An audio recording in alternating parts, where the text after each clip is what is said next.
Mark chapter 2. A few days later, when Jesus again entered Capernaum, the people heard that he had come home. They gathered in such large numbers that there was no room left, not even outside the door, and he preached the word to them. Some men came, bringing to him a paralyzed man carried by 4 of them. Since they could not get him to Jesus because of the crowd, they made an opening in the roof above Jesus by digging through it and then lowered the mat the man was lying on. When Jesus saw their faith, he said to the paralyzed man, "Son, your sins are forgiven." Now, some teachers of the law were sitting there thinking to themselves, "Why does this fellow talk like that?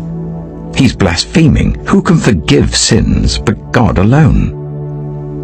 Immediately Jesus knew in his spirit that this was what they were thinking in their hearts, and he said to them, "Why are you thinking these things? Which is easier, to say to this paralyzed man, 'Your sins are forgiven,' or to say, 'Get up, take your mat and walk'? But I want you to know that the Son of Man has authority on earth to forgive sins."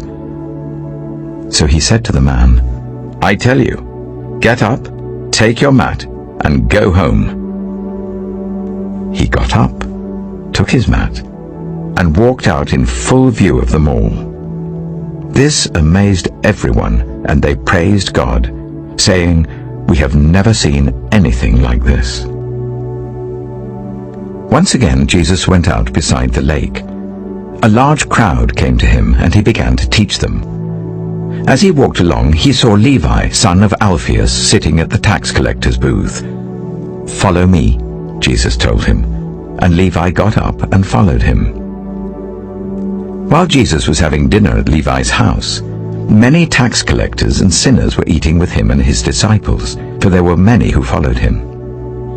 When the teachers of the law, who were Pharisees, saw him eating with the sinners and tax collectors, they asked his disciples, "Why does he eat with tax collectors and sinners?" On hearing this, Jesus said to them, "It is not the healthy who need a doctor, but those who are ill. I have not come to call the righteous, but sinners." Now John's disciples and the Pharisees were fasting. Some people came and asked Jesus, "How is it that John's disciples and the disciples of the Pharisees are fasting, but yours are not?" Jesus answered, "How can the guests of the bridegroom fast while he is with them? They cannot, so long as they have him with them. But the time will come when the bridegroom will be taken from them, and on that day they will fast. No one sews a patch of unshrunk cloth on an old garment. Otherwise the new piece will pull away from the old, making the tear worse. And no one pours new wine into old wineskins. Otherwise the wine will burst the skins, and both the wine and the wineskins will be ruined. No, they pour new wine into new wineskins." One Sabbath, Jesus was going through the cornfields, and as his disciples walked along, they began to pick some ears of corn. The Pharisees said to him, "Look, why are they doing what is unlawful on the Sabbath?" He answered, "Have you never read what David did when he and his companions were hungry and in need? In the days of Abiathar the high priest, he entered the house of God and ate the consecrated bread, which is lawful only for priests to eat, and he also gave some to his companions. Then he said to them, 'The Sabbath was made for man, not man for the Sabbath.